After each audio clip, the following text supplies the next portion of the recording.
The Adventures of Sherlock Holmes by Sir Arthur Conan Doyle. Adventure 8. The Adventure of the Speckled Band.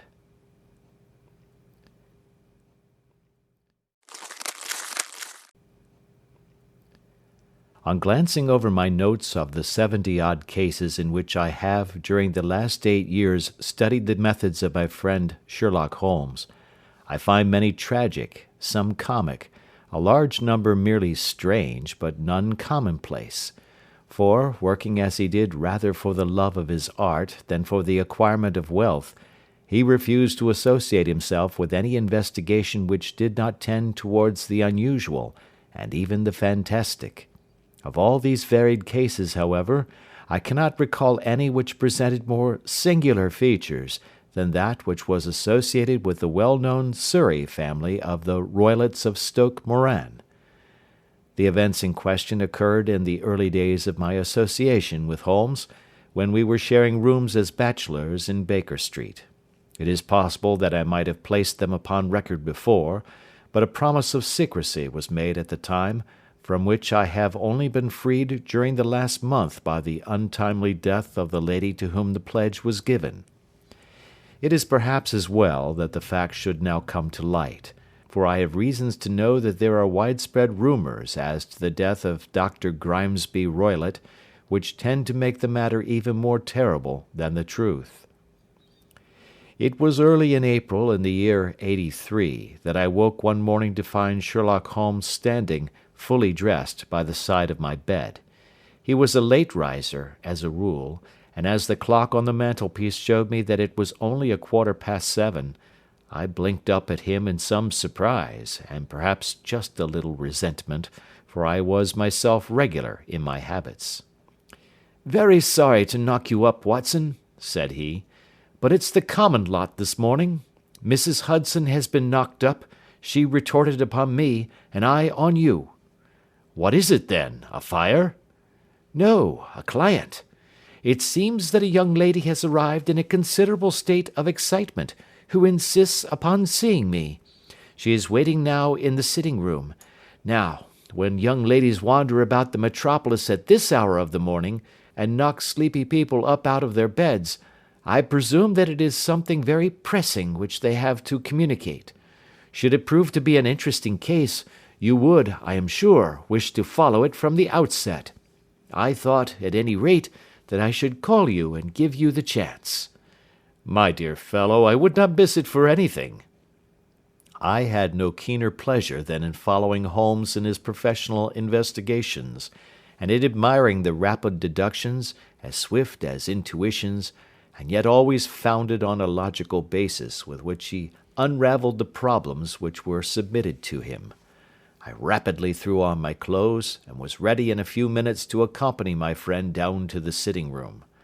A lady, dressed in black, and heavily veiled, who had been sitting in the window, rose as we entered. "Good morning, madam," said Holmes cheerily.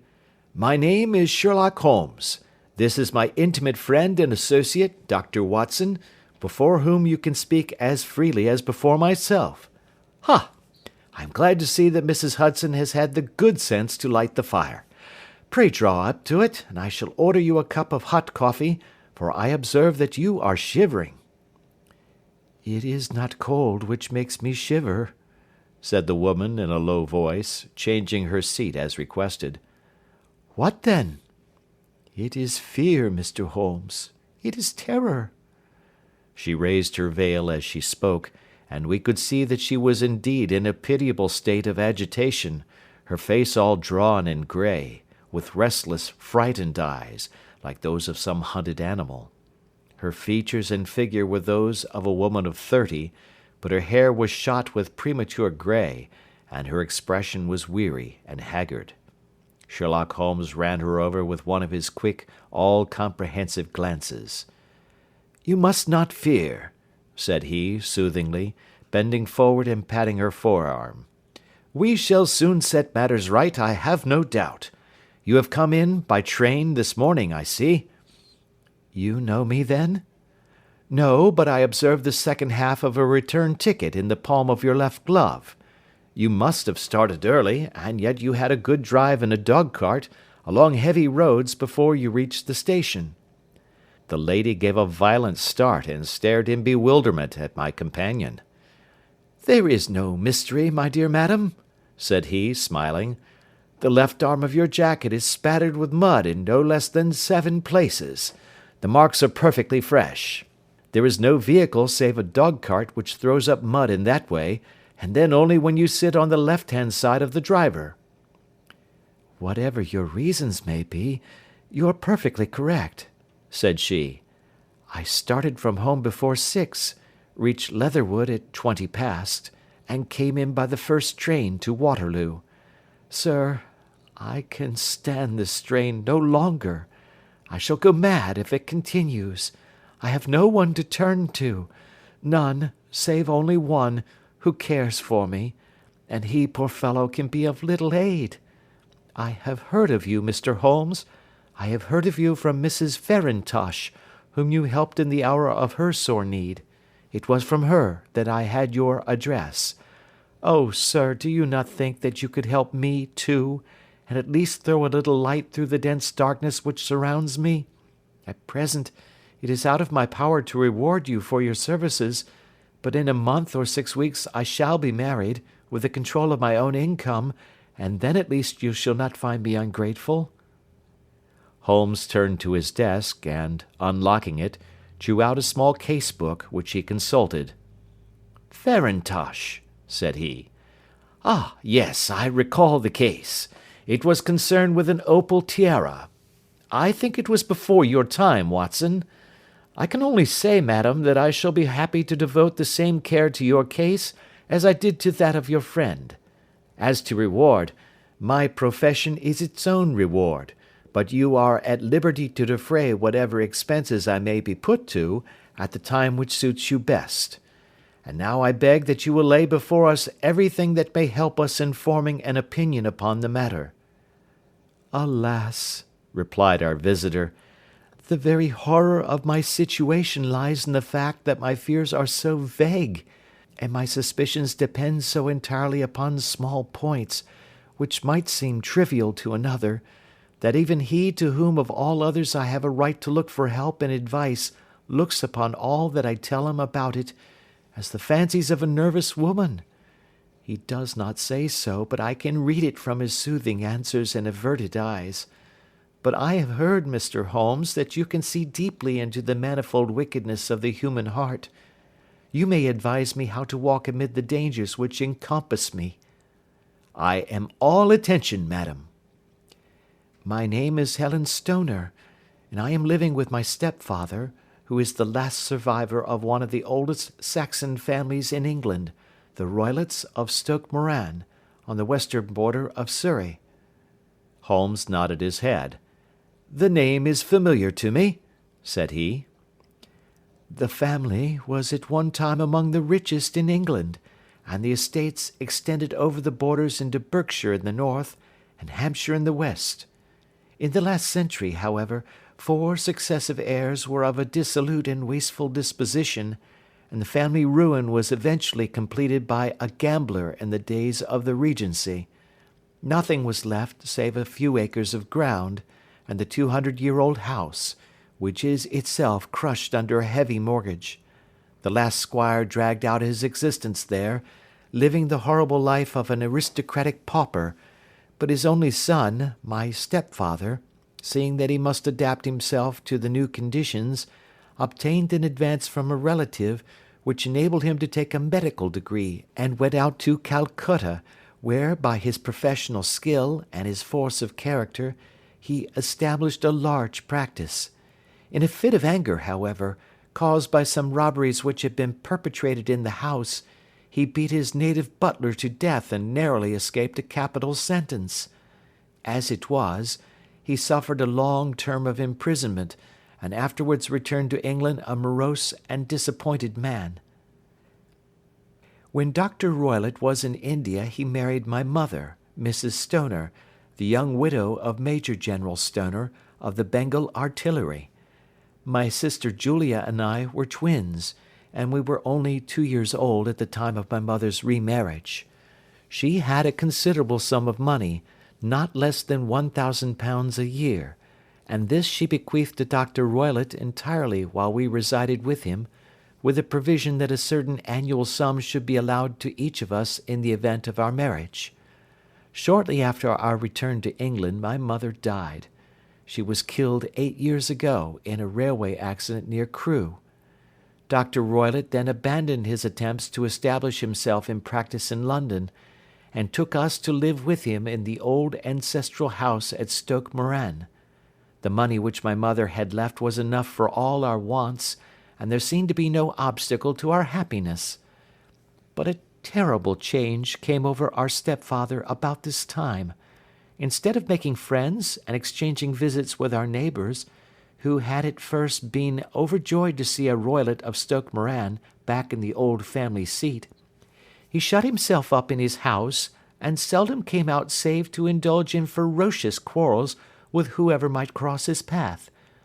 Violence of temper approaching to mania has been hereditary in the men of the family, and in my stepfather's case it had, I believe, been intensified by his long residence in the tropics.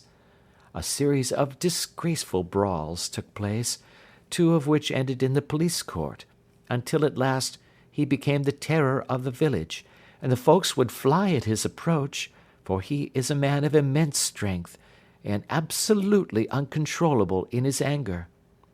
Last week he hurled the local blacksmith over a parapet into a stream, and it was only by paying over all the money which I could gather together that I was able to avert another public exposure.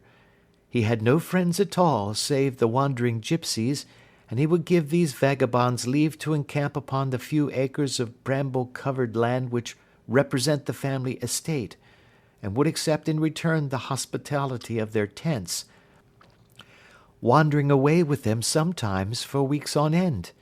He has a passion also for Indian animals, which are sent over to him by a correspondent, and he has at this moment a cheetah and a baboon, which wander freely over his grounds and are feared by the villagers almost as much as their master.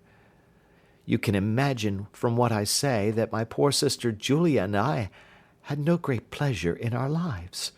No servant would stay with us, and for a long time we did all the work of the house. She was but 30 at the time of her death, and yet her hair had already begun to whiten, even as mine has. Your sister is dead, then? She died just 2 years ago, and it is of her death that I wish to speak to you. You can understand that, living the life which I have described, we were little likely to see anyone of our own age and position. We had, however, an aunt, my mother's maiden sister, Miss Honoria Westphail, who lives near Harrow, and we were occasionally allowed to pay short visits at this lady's house. Julia went there at Christmas 2 years ago, and met there a half-pay major of marines, to whom she became engaged.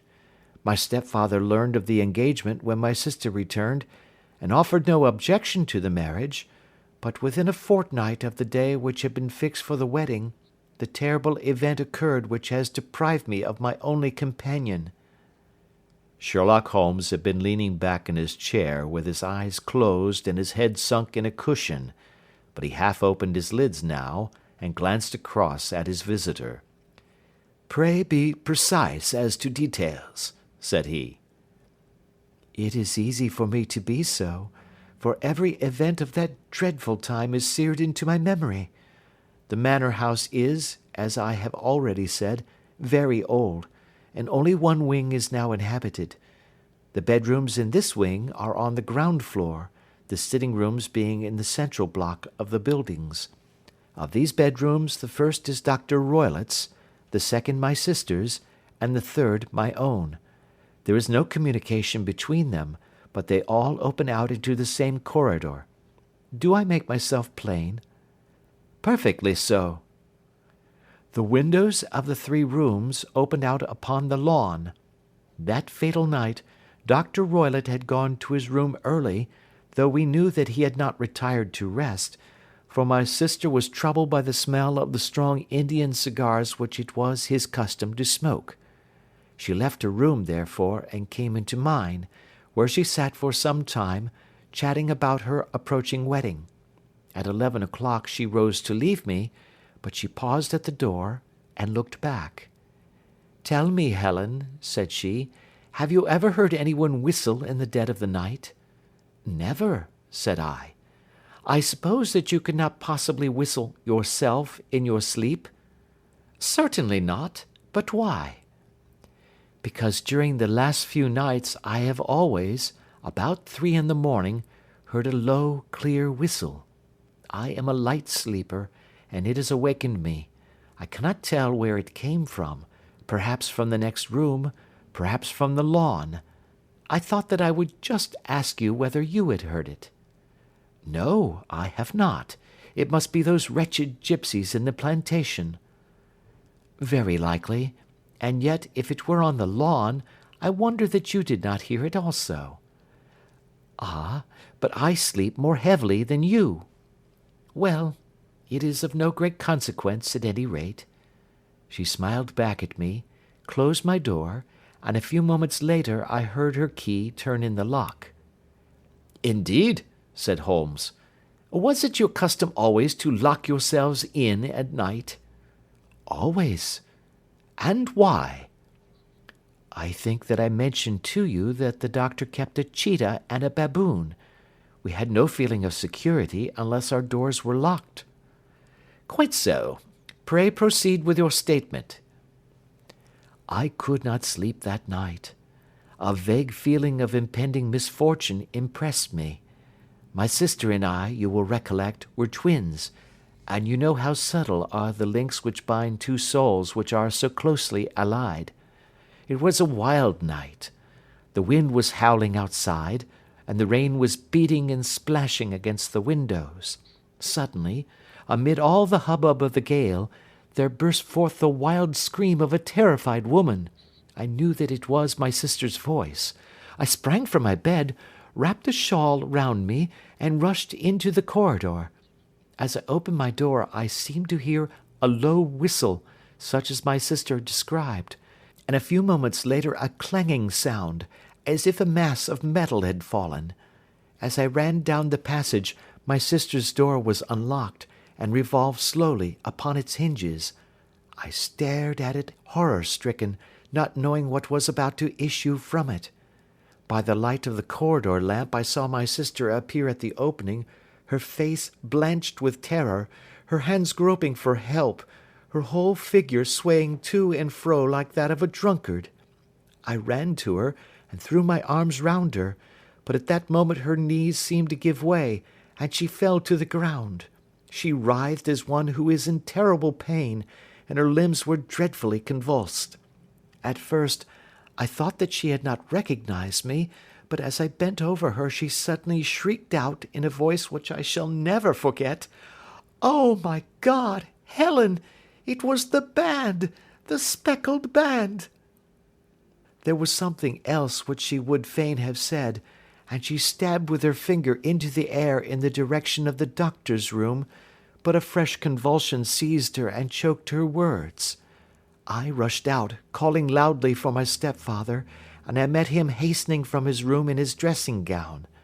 When he reached my sister's side she was unconscious, and though he poured brandy down her throat and sent for medical aid from the village, all efforts were in vain, for she slowly sank and died without having recovered her consciousness.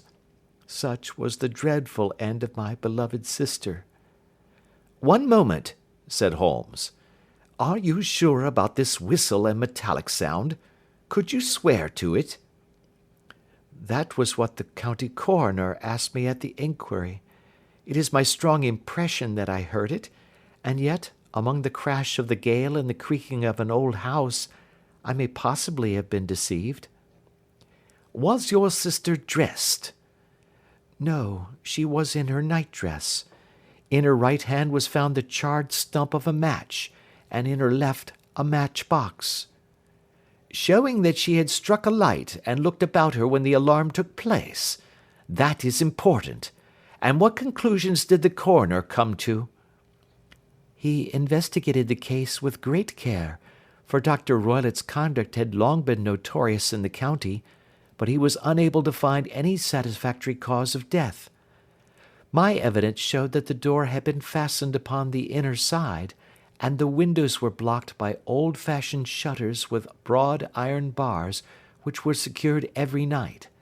The walls were carefully sounded, and were shown to be quite solid all round, and the flooring was also thoroughly examined, with the same result. The chimney is wide, but is barred up by 4 large staples. It is certain, therefore, that my sister was quite alone when she met her end. Besides, there were no marks of any violence upon her. How about poison? The doctors examined her for it, but without success. What do you think that this unfortunate lady died of, then? It is my belief that she died of pure fear and nervous shock, though what it was that frightened her, I cannot imagine. Were there gipsies in the plantation at the time? Yes, there were nearly always some there. Ah, and what did you gather from this allusion to a band, a speckled band? Sometimes I have thought that it was merely the wild talk of delirium. Sometimes that it may have referred to some band of people, perhaps to these very gipsies in the plantation. I do not know whether the spotted handkerchiefs which so many of them wear over their heads might have suggested the strange adjective which he used. Holmes shook his head like a man who is far from being satisfied. These are very deep waters, said he. Pray go on with your narrative. 2 years have passed since then, and my life has been until lately lonelier than ever. A month ago, however, a dear friend, whom I have known for many years, has done me the honour to ask my hand in marriage. His name is Armitage, Percy Armitage, the second son of Mr. Armitage of Crane Water, near Reading. My stepfather has offered no opposition to the match, and we are to be married in the course of the spring. 2 days ago, some repairs were started in the west wing of the building, and my bedroom wall has been pierced, so that I have had to move into the chamber in which my sister died, and to sleep in the very bed in which she slept. Imagine, then, my thrill of terror when last night, as I lay awake, thinking over her terrible fate, I suddenly heard in the silence of the night the low whistle which had been the herald of her own death. I sprang up and lit the lamp, but nothing was to be seen in the room. I was too shaken to go to bed again, however, so I dressed, and as soon as it was daylight I slipped down, got a dog-cart at the Crown Inn, which is opposite, and drove to Leatherhead, from whence I have come on this morning with the one object of seeing you and asking your advice. You have done wisely, said my friend. But have you told me all? Yes, all. Miss Roylott, you have not. You are screening your stepfather. Why, what do you mean? For answer, Holmes pushed back the frill of black lace which fringed the hand that lay upon our visitor's knee. 5 little livid spots, the marks of 4 fingers and a thumb, were printed upon the white wrist. You have been cruelly used, said Holmes. The lady coloured deeply and covered over her injured wrist. He is a hard man, she said, and perhaps he hardly knows his own strength. There was a long silence, during which Holmes leaned his chin upon his hands and stared into the crackling fire. This is a very deep business, he said at last. There are 1,000 details which I should desire to know before I decide upon our course of action. Yet we have not a moment to lose. If we were to come to Stock Moran today, would it be possible for us to see over these rooms without the knowledge of your stepfather? As it happens, he spoke of coming into town today upon some most important business. It is probable that he will be away all day, and that there will be nothing to disturb you. We have a housekeeper now, but she is old and foolish, and I could easily get her out of the way. Excellent. You are not averse to this trip, Watson? By no means. Then we shall both come. What are you going to do yourself? I have one or two things which I would wish to do now that I am in town, but I shall return by the 12 o'clock train, so as to be there in time for your coming. And you may expect us early in the afternoon. I have myself some small business matters to attend to. Will you not wait and breakfast? No, I must go. My heart is lightened already since I have confided my trouble to you. I shall look forward to seeing you again this afternoon. She dropped her thick black veil over her face and glided from the room. And what do you think of it all, Watson? Asked Sherlock Holmes, leaning back in his chair. It seems to me to be a most dark and sinister business. Dark enough and sinister enough. Yet if the lady is correct in saying that the flooring and walls are sound, and that the door, window, and chimney are impassable, then her sister must have been undoubtedly alone when she met her mysterious end. What becomes then of these nocturnal whistles, and what of the very peculiar words of the dying woman? I cannot think. When you combine the ideas of whistles at night, the presence of a band of gypsies who are on intimate terms with this old doctor, the fact that we have every reason to believe that the doctor has an interest in preventing his stepdaughter's marriage, the dying allusion to a band, and finally, the fact that Miss Helen Stoner heard a metallic clang, which might have been caused by one of those metal bars that secured the shutters falling back into its place, I think that there is good ground to think that the mystery may be cleared along those lines. But what then did the gypsies do? I cannot imagine. I see many objections to any such theory. And so do I. It is precisely for that reason that we are going to Stock Moran this day. I want to see whether the objections are fatal, or if they may be explained away.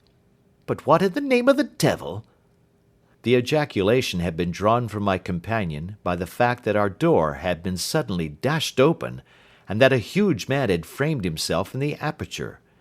His costume was a peculiar mixture of the professional and of the agricultural, having a black top hat, a long frock coat, and a pair of high gaiters, with a hunting crop swinging in his hand.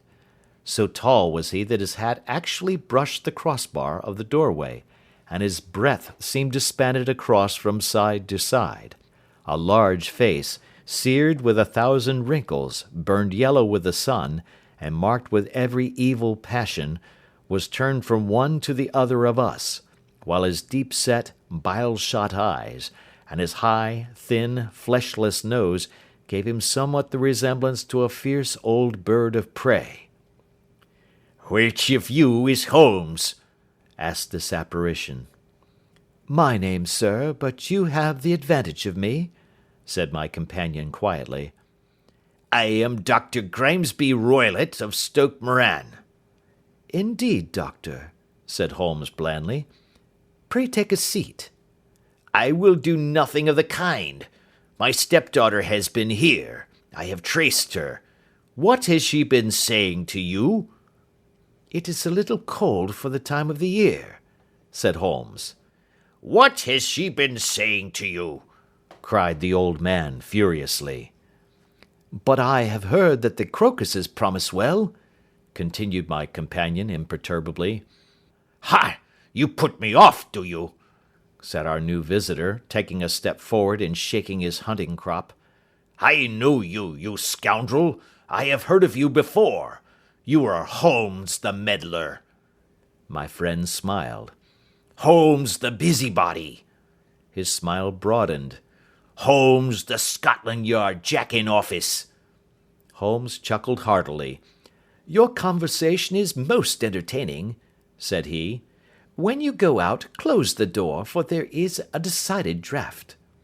"I will go when I have said my say. Don't you dare to meddle with my affairs. I know that Miss Stoner has been here. I traced her. I am a dangerous man to fall foul of. See here." He stepped swiftly forward, seized the poker, and bent it into a curve with his huge brown hands. "See that you keep yourself out of my grip," he snarled, and hurling the twisted poker into the fireplace, he strode out of the room. "He seems a very amiable person," said Holmes, laughing. "Ha, ha, I am not quite so bulky, but if he had remained, I might have shown him that my grip was not much more feeble than his own." As he spoke, he picked up the steel poker and, with a sudden effort, straightened it out again. "Fancy his having the insolence to confound me with the official detective force! This incident gives zest to our investigation, however, and I only trust that our little friend will not suffer from her imprudence in allowing this brute to trace her. And now, Watson, we shall order breakfast, and afterwards I shall walk down to Doctors' Commons, where I hope to get some data which may help us in this matter." It was nearly 1 o'clock when Sherlock Holmes returned from his excursion. He held in his hand a sheet of blue paper, scrawled over with notes and figures. "I have seen the will of the deceased wife," said he. "To determine its exact meaning, I have been obliged to work out the present prices of the investments with which it is concerned. The total income, which at the time of the wife's death was little short of £1,100, is now, through the fall in agricultural prices, not more than £750. Each daughter can claim an income of £250 in case of marriage. It is evident, therefore, that if both girls had married, this beauty would have been a mere pittance, while even one of them would cripple him to a very serious extent. My morning's work has not been wasted, since it has proved that he has the very strongest motives for standing in the way of anything of the sort. And now, Watson, this is too serious for dawdling, especially as the old man is aware that we are interesting ourselves in his affairs. So if you are ready, we shall call a cab and drive to Waterloo. I should be very much obliged if you would slip your revolver into your pocket. An Ely's No. 2 is an excellent argument with gentlemen who can twist steel pokers into knots. That and a toothbrush are, I think, all that we need." At Waterloo we were fortunate in catching a train for Leatherhead, where we hired a trap at the station inn and drove for 4 or 5 miles through the lovely Surrey lanes. It was a perfect day, with a bright sun and a few fleecy clouds in the heavens. The trees and wayside hedges were just throwing out their first green shoots, and the air was full of the pleasant smell of the moist earth. To me, at least, there was a strange contrast between the sweet promise of the spring and this sinister quest upon which we were engaged. My companion sat in the front of the trap, his arms folded, his hat pulled down over his eyes, and his chin sunk upon his breast, buried in the deepest thought. Suddenly, however, he started, tapped me on the shoulder, and pointed over the meadows. "Look there," said he. A heavily timbered park stretched up in a gentle slope, thickening into a grove at the highest point. From amid the branches there jutted out the grey gables and high roof-tree of a very old mansion. "Stock Moran?" said he. "Yes, sir, that be the house of Dr. Grimesby Roylott," remarked the driver. "There is some building going on there," said Holmes. "That is where we are going." "There's the village," said the driver, pointing to a cluster of roofs some distance to the left. "But if you want to get to the house, you'll find it shorter to get over this stile and so by the footpath over the fields. There it is, where the lady is walking." "And the lady, I fancy, is Miss Stoner," observed Holmes, shading his eyes. "Yes, I think we had better do as you suggest." We got off, paid our fare, and the trap rattled back on its way to Leatherhead. "I thought it as well," said Holmes as we climbed the stile, "that this fellow should think we had come here as architects, or on some definite business. It may stop his gossip. Good afternoon, Miss Stoner. You see that we have been as good as our word."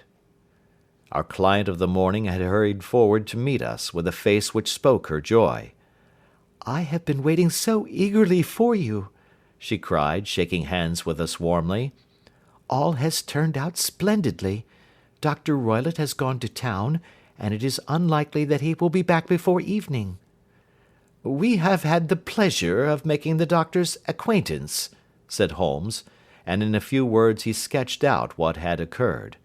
Miss Stoner turned white to the lips as she listened. "Good heavens!" she cried. "He has followed me, then?" "So it appears." "He is so cunning that I never know when I am safe from him. What will he say when he returns?" "He must guard himself, for he may find that there is someone more cunning than himself upon his track. You must lock yourself up from him tonight. If he is violent, we shall take you away to your aunt's at Harrow. Now, we must make the best use of our time, so kindly take us at once to the rooms which we are to examine." The building was of grey, lichen-blotched stone, with a high central portion and two curving wings like the claws of a crab, thrown out on each side. In one of these wings the windows were broken and blocked with wooden boards, while the roof was partly caved in, a picture of ruin. The central portion was in little better repair, but the right-hand block was comparatively modern, and the blinds in the windows, with the blue smoke curling up from the chimneys, showed that this was where the family resided. Some scaffolding had been erected against the end wall, and the stonework had been broken into, but there were no signs of any workmen at the moment of our visit. Holmes walked slowly up and down the ill-trimmed lawn, and examined with deep attention the outsides of the windows. "This, I take it, belongs to the room in which you used to sleep, the centre one to your sister's, and the one next to the main building to Doctor Roylott's chamber?" "Exactly so, but I am now sleeping in the middle one." "Pending the alterations, as I understand. By the way, there does not seem to be any very pressing need for repairs at that end wall." "There were none. I believe that it was an excuse to move me from my room." "Ah, that is suggestive. Now, on the other side of this narrow wing runs the corridor from which these three rooms open. There are windows in it, of course." "Yes, but very small ones, too narrow for anyone to pass through." "As you both locked your doors at night, your rooms were unapproachable from that side. Now, would you have the kindness to go into your room and bar your shutters?" Miss Stoner did so, and Holmes, after a careful examination through the open window, endeavoured in every way to force the shutter open, but without success. There was no slit through which a knife could be passed to raise the bar. Then with his lens he tested the hinges, but they were of solid iron, built firmly into the massive masonry. Said he, scratching his chin in some perplexity. "My theory certainly presents some difficulties. No one could pass these shutters if they were bolted. Well, we shall see if the inside throws any light upon the matter." A small side door led into the whitewashed corridor from which the three bedrooms opened. Holmes refused to examine the third chamber, so he passed at once to the second, that in which Miss Stoner was now sleeping, and in which her sister had met with her fate. It was a homely little room, with a low ceiling and a gaping fireplace, after the fashion of old country houses. A brown chest of drawers stood in one corner, a narrow white counterpaned bed in another, and a dressing table on the left-hand side of the window. These articles, with two small wicker-work chairs, made up all the furniture in the room save for a square of Wilton carpet in the centre. The boards round and the panelling of the walls were of brown, worm-eaten oak, so old and discoloured that it may have dated from the original building of the house. Holmes drew one of the chairs into a corner and sat silent, while his eyes travelled round and up and down, taking in every detail of the apartment. "Where does that bell communicate with?" he asked at last, pointing to a thick bell-rope which hung down beside the bed, the tassel actually lying upon the pillow. "It goes to the housekeeper's room." "It looks newer than the other things?" "Yes, it was only put there a couple of years ago." "Your sister asked for it, I suppose?" "No. I never heard of her using it. We used always to get what we wanted for ourselves." "Indeed! It seemed unnecessary to put so nice a bell-pull there. You will excuse me for a few minutes while I satisfy myself as to this floor." He threw himself down upon his face with his lens in his hand, and crawled swiftly backward and forward, examining minutely the cracks between the boards. Then he did the same with the woodwork with which the chamber was panelled. Finally he walked over to the bed, and spent some time in staring at it, and in running his eye up and down the wall. Finally he took the bell-rope in his hand and gave it a brisk tug. "Why, it's a dummy," said he. "Won't it ring?" "No, it is not even attached to a wire. This is very interesting. You can see now that it is fastened to a hook, just above where the little opening for the ventilator is." "How very absurd! I never noticed that before." "Very strange," muttered Holmes, pulling at the rope. "There are one or two very singular points about this room. For example, what a fool a builder must be to open a ventilator into another room, when with the same trouble he might have communicated with the outside air." "That is also quite modern," said the lady. "Done about the same time as the bell-rope," remarked Holmes. "Yes, there were several little changes carried out about that time."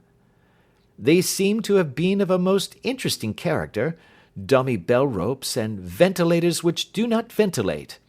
With your permission, Miss Stoner, we shall now carry our researches into the inner apartment."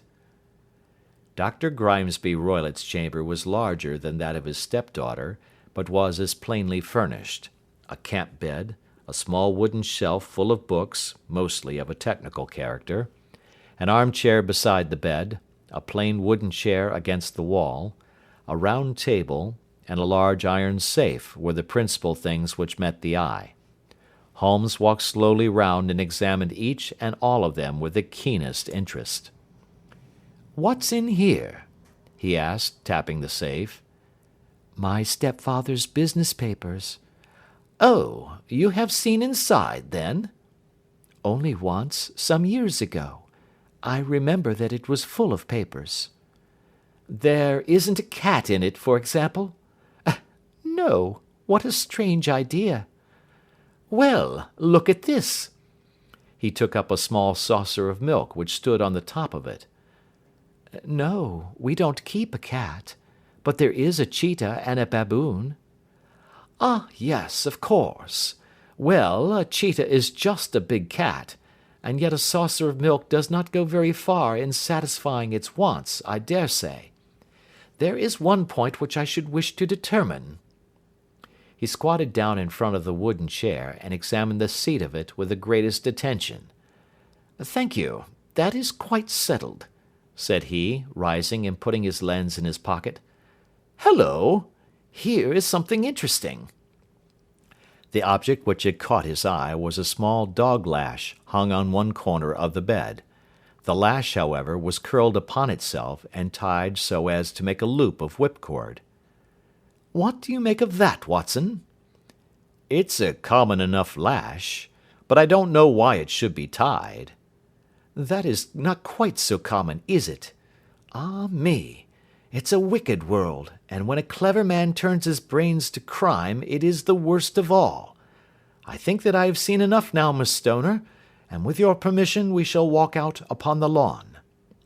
I had never seen my friend's face so grim, or his brows so dark as it was when we turned from the scene of this investigation.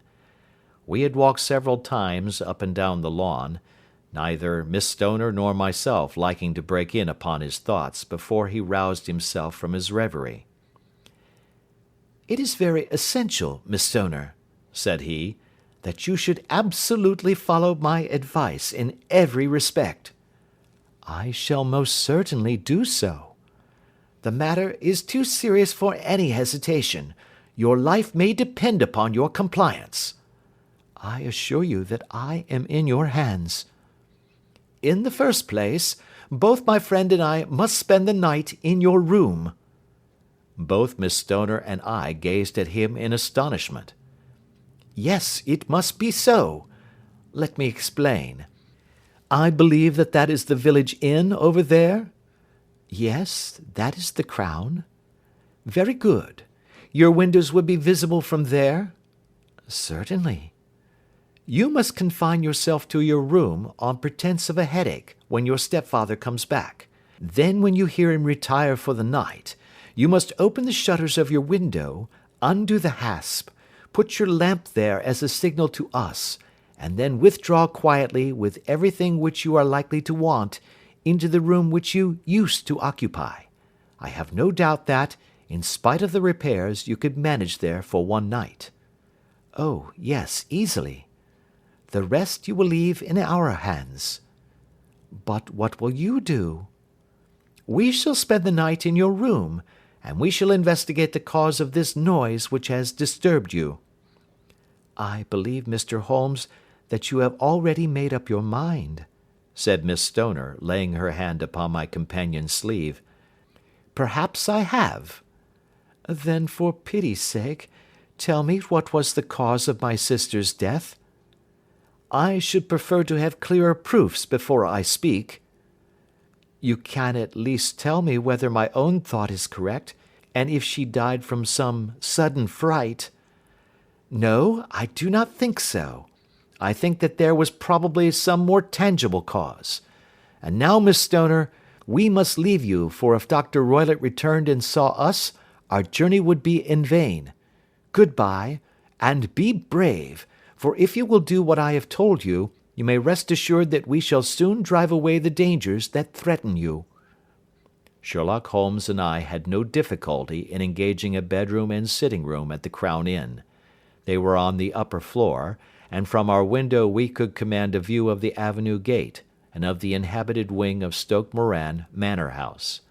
At dusk we saw Dr. Grimesby Roylott drive past, his huge form looming up beside the little figure of the lad who drove him. The boy had some slight difficulty in undoing the heavy iron gates, and we heard the hoarse roar of the doctor's voice, and saw the fury with which he shook his clenched fists at him. The trap drove on, and a few minutes later we saw a sudden light spring up among the trees as the lamp was lit in one of the sitting-rooms.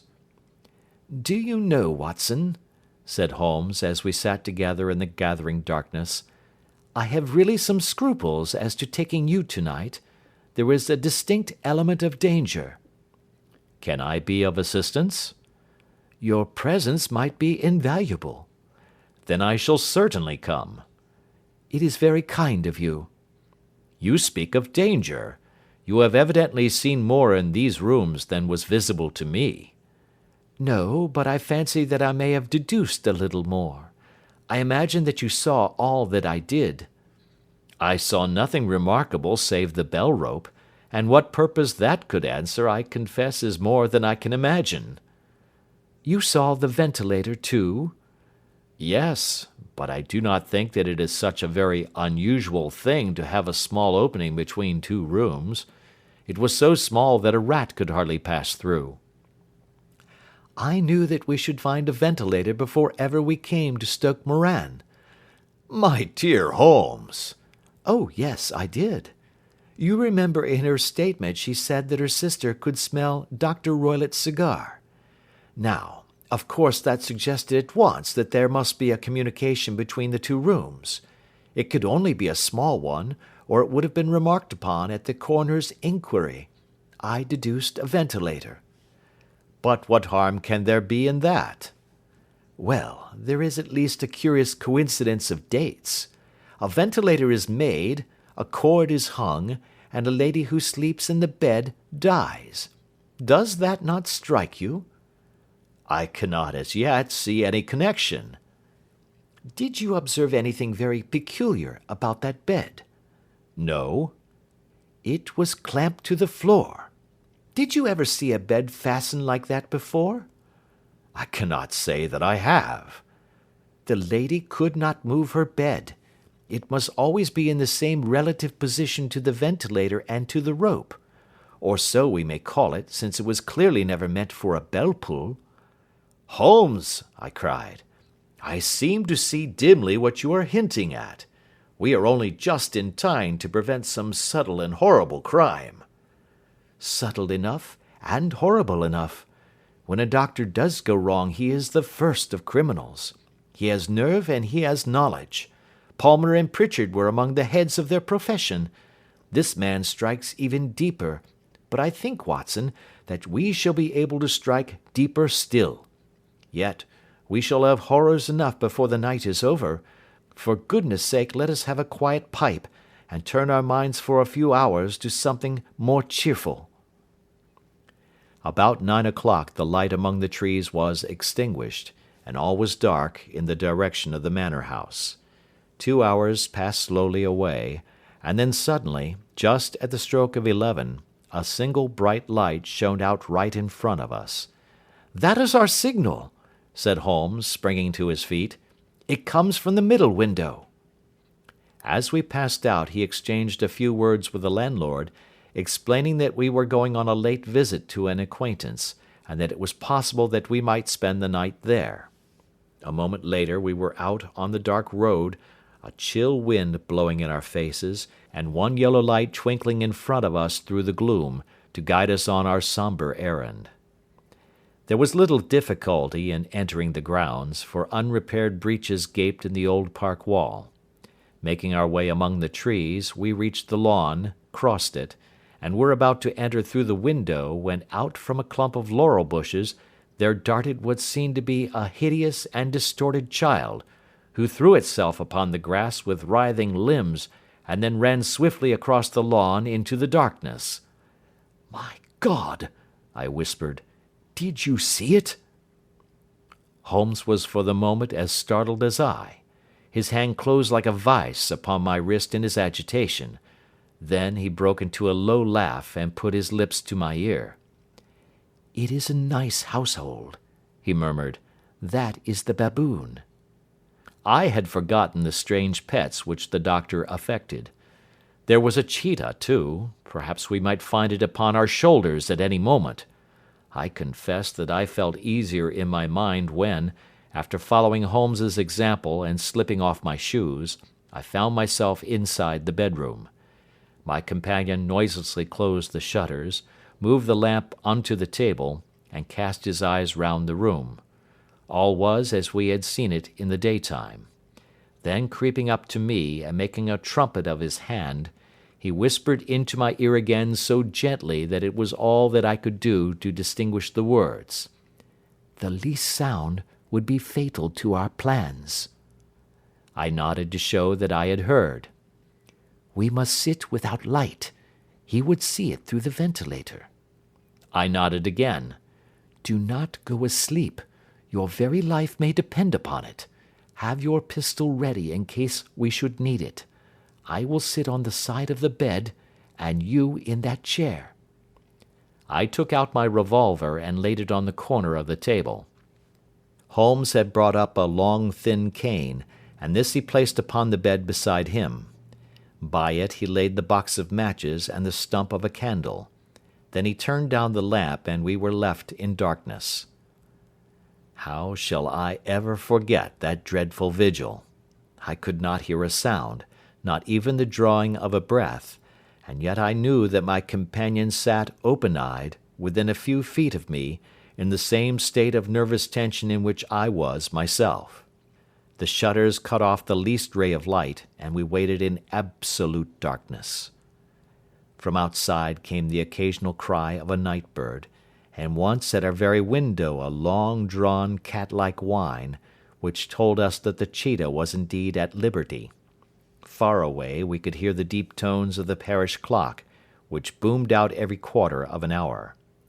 How long they seemed, those quarters! 12 struck, and 1, and 2, and 3, and still we sat waiting silently for whatever might befall. Suddenly, there was the momentary gleam of a light up in the direction of the ventilator, which vanished immediately, but was succeeded by a strong smell of burning oil and heated metal. Someone in the next room had lit a dark lantern. I heard a gentle sound of movement, and then all was silent once more, though the smell grew stronger. For half an hour I sat with straining ears. Then suddenly another sound became audible. A very gentle, soothing sound, like that of a small jet of steam escaping continually from a kettle. The instant that we heard it, Holmes sprang from the bed, struck a match, and lashed furiously with his cane at the bell-pull. "You see it, Watson?" he yelled. "You see it?" But I saw nothing. At the moment when Holmes struck the light, I heard a low, clear whistle, but the sudden glare flashing into my weary eyes made it impossible for me to tell what it was at which my friend lashed so savagely. I could, however, see that his face was deadly pale and filled with horror and loathing. He had ceased to strike and was gazing up at the ventilator, when suddenly there broke from the silence of the night the most horrible cry to which I have ever listened. It swelled up louder and louder, a hoarse yell of pain and fear and anger all mingled in the one dreadful shriek. They say that away down in the village, and even in the distant parsonage, that cry raised the sleepers from their beds. It struck cold to our hearts, and I stood gazing at Holmes, and he at me, until the last echoes of it had died away into the silence from which it rose. "What can it mean?" I gasped. "It means that it is all over," Holmes answered. "And perhaps, after all, it is for the best. Take your pistol and we will enter Doctor Roylott's room." With a grave face he lit the lamp and led the way down the corridor. Twice he struck at the chamber door without any reply from within. Then he turned the handle and entered, I at his heels with the cocked pistol in my hand. It was a singular sight which met our eyes. On the table stood a dark lantern with the shutter half open, throwing a brilliant beam of light upon the iron safe, the door of which was ajar. Beside this table, on the wooden chair, sat Dr. Grimesby Roylott, clad in a long grey dressing-gown, his bare ankles protruding beneath, and his feet thrust into red heelless Turkish slippers. Across his lap lay the short stock with the long lash which we had noticed during the day. His chin was cocked upward, and his eyes were fixed in a dreadful, rigid stare at the corner of the ceiling. Round his brow he had a peculiar yellow band, with brownish speckles, which seemed to be bound tightly round his head. As we entered, he made neither sound nor motion. "The band! The Speckled Band!" whispered Holmes. I took a step forward. In an instant his strange headgear began to move, and there reared itself from among his hair the squat, diamond-shaped head and puffed neck of a loathsome serpent. "It is a swamp adder!" cried Holmes, "the deadliest snake in India. He has died within 10 seconds of being bitten. Violence does in truth recoil upon the violent, and the schemer falls into the pit which he digs for another. Let us thrust this creature back into its den, and we can then remove Miss Stoner to some place of shelter, and let the county police know what has happened." As he spoke, he drew the dog-whip swiftly from the dead man's lap, and throwing the noose round the reptile's neck, he drew it from its horrid perch, and carrying it at arm's length, threw it into the iron safe, which he closed upon it. Such are the true facts of the death of Dr. Grimesby Roylott of Stock Moran. It is not necessary that I should prolong a narrative which has already run to too great a length by telling how we broke the sad news to the terrified girl, how we conveyed her by the morning train to the care of her good aunt at Harrow, of how the slow process of official inquiry came to the conclusion that the doctor met his fate while indiscreetly playing with a dangerous pet. The little which I had yet to learn of the case was told me by Sherlock Holmes as we travelled back next day. "I had," said he, "come to an entirely erroneous conclusion which shows, my dear Watson, how dangerous it always is to reason from insufficient data. The presence of the gipsies, and the use of the word band, which was used by the poor girl, no doubt, to explain the appearance which she had caught a hurried glimpse of by the light of her match, were sufficient to put me upon an entirely wrong scent. I can only claim the merit that I instantly reconsidered my position when, however, it became clear to me that whatever danger threatened an occupant of the room could not come either from the window or the door. My attention was speedily drawn, as I have already remarked to you, to this ventilator, and to the bell rope which hung down to the bed. The discovery that this was a dummy, and that the bed was clamped to the floor, instantly gave rise to the suspicion that the rope was there as a bridge for something passing through the hole and coming to the bed. The idea of a snake instantly occurred to me, and when I coupled it with my knowledge that the doctor was furnished with a supply of creatures from India, I felt that I was probably on the right track. The idea of using a form of poison which could not possibly be discovered by any chemical test was just such a one as would occur to a clever and ruthless man who had had an Eastern training. The rapidity with which such a poison would take effect would also, from his point of view, be an advantage. It would be a sharp-eyed coroner, indeed, who could distinguish the two little dark punctures which would show where the poisoned fangs had done their work. Then I thought of the whistle. Of course, he must recall the snake before the morning light revealed it to the victim. He had trained it, probably by the use of the milk which we saw, to return to him when summoned. He would put it through this ventilator at the hour that he thought best, with the certainty that it would crawl down the rope and land on the bed. It might or might not bite the occupant.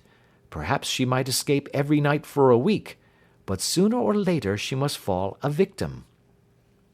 I had come to these conclusions before ever I had entered his room.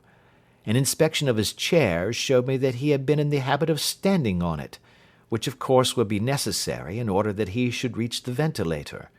The sight of the safe, the saucer of milk, and the loop of whipcord were enough to finally dispel any doubts which may have remained. The metallic clang heard by Miss Stoner was obviously caused by her stepfather hastily closing the door of his safe upon its terrible occupant. Having once made up my mind, you know the steps which I took in order to put the matter to the proof.